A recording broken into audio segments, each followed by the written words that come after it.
A 66th birthday that should have marked quiet reflection instead exploded into crisis. Andrew Mountbatten Windsor, once a senior working royal, now stripped of rank and reputation, was arrested on suspicion of misconduct in public office. For a man who spent decades at the heart of Britain's monarchy, it was the most dramatic twist yet in a scandal that has followed him for years: his long, controversial friendship with convicted sex offender Jeffrey Epstein.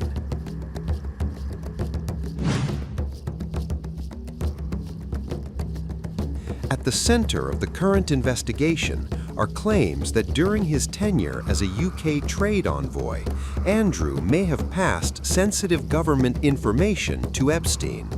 Newly released US government documents, dubbed the Epstein files, allegedly contain emails suggesting official trade reports were shared outside authorized channels.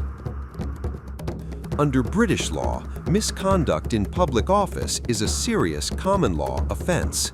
Investigators must determine whether confidential diplomatic information was improperly disclosed and whether any such act crosses the criminal threshold.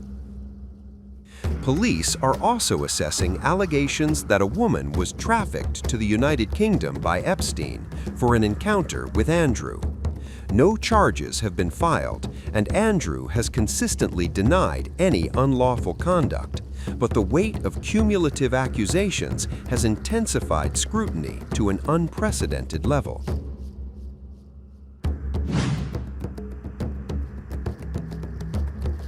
The scandal's most explosive accusation dates back to 2001. Virginia Giuffre, then Virginia Roberts, alleged she was trafficked by Epstein and forced to have sexual relations with Andrew when she was 17. Andrew has always denied the claim. In 2022, he reached an out-of-court settlement in a U.S. civil lawsuit brought by Giuffre without admitting liability. The settlement avoided a trial, but it did not silence public suspicion. Giuffre died by suicide in April 2025, according to her family.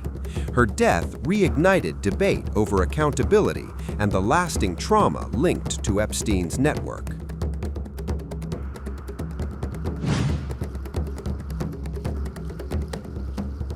In 2010, Andrew was photographed walking with Epstein in New York's Central Park after Epstein had served jail time for soliciting a minor. The images stunned the public and raised urgent questions about judgment and character.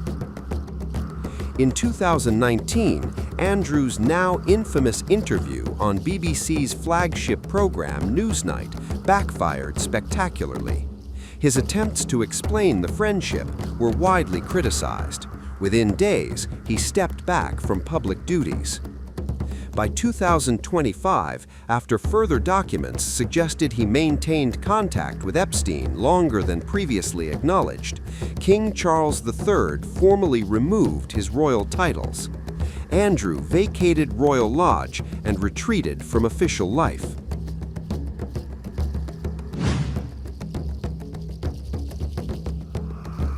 Prime Minister Keir Starmer has emphasized that nobody is above the law. Lawmakers are demanding transparency, not only from Andrew, but from institutions that once shielded him. Even his former protection officers are under review, amid allegations they may have overlooked suspicious activity during visits to Epstein's properties.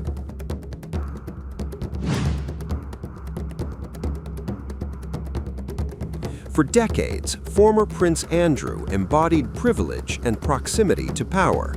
Today, he stands as a symbol of unanswered questions. No conviction yet, but a cascade of allegations spanning trafficking claims, questionable associations, confidential communications, and a public relations disaster that reshaped the monarchy itself.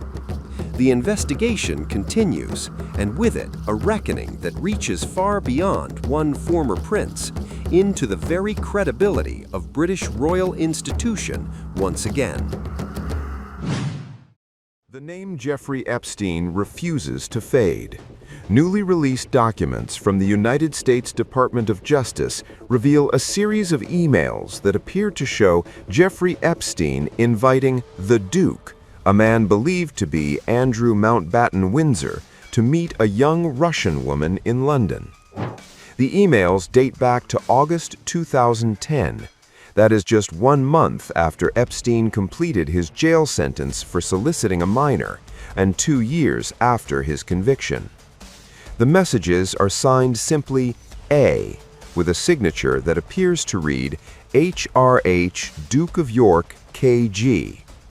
According to the emails, Epstein suggests that the Duke might enjoy having dinner with a 26-year-old Russian woman who would be in London that month. The response from the Duke is polite and interested. He writes that he will be in Geneva until the morning of the 22nd, but would be delighted to see her. He then asks, will she be bringing a message from you? And adds, is there any other information you might know about her that might be useful to know? Epstein replies with a brief description. She is 26, Russian, clever, beautiful, trustworthy, and yes, she has your email. The emails do not allege or demonstrate any criminal wrongdoing, but they raise fresh questions. A second exchange from September 2010 adds further intrigue. Epstein writes that he is in London, asking what time he and another individual should meet, noting they would also need private time. The Duke responds that he is leaving Scotland and could arrive by evening. Then comes a striking suggestion. Alternatively, we could have dinner at Buckingham Palace and lots of privacy. Epstein replies simply, BP please. The emails offer no indication of what, if anything, ultimately took place. Andrew Mountbatten Windsor has repeatedly denied all wrongdoing. He has said he did not see, witness, or suspect any behavior by Epstein that later led to his arrest and conviction. He has also denied allegations made by Virginia Giuffre, who claimed she was trafficked by Epstein and sexually assaulted as a teenager. Mountbatten Windsor settled a civil claim with Giuffre in 2022, while maintaining he never met her.